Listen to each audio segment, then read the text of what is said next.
Hey gang, Dumark the Artist coming at you once again from my hidden bunker deep within the bowels of the city, and I'm going to respond to Tetsubo's 57 video regarding 5th edition Dungeons and Dragons. I myself started playing D&D like around 84, 85, starting with 1st edition. I then jumped to 3rd, and then I moved to 2nd, then back to 3rd.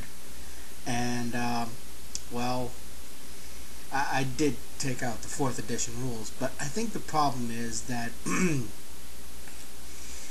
Wizards of the Coast is trying to find something that is marketable and yet still not have the same level of customer service that people would expect.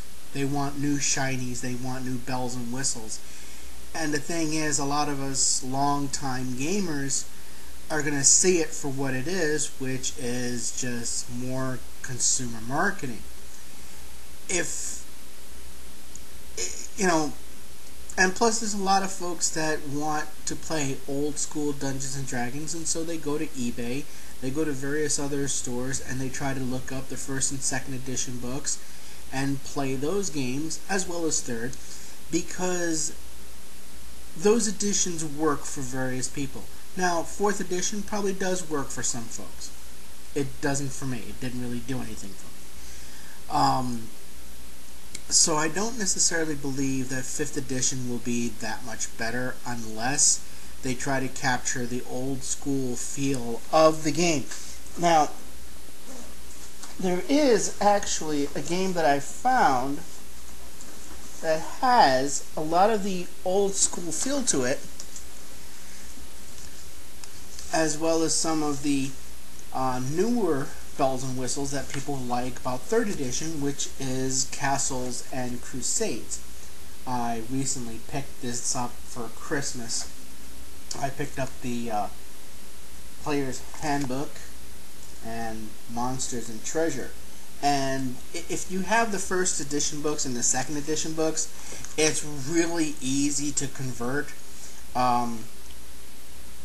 all of the systems, and even 3rd edition you can convert into Castles and Crusades with a minimum of fuss and bother. That being said, I would like to suggest to Wizards of the Coast an idea that perhaps you may want to come up with a renewed version of the Open Gaming License. This allowed people to create a lot of content using Dungeons and Dragons as a base, and allowed people to be a little bit more freer and creative. If you're going to try and create another 4th edition, do yourself a favor and don't. That simple. People have Pathfinder, people can get the 3rd edition books, people can get the 2nd edition books, people can get the 1st edition books.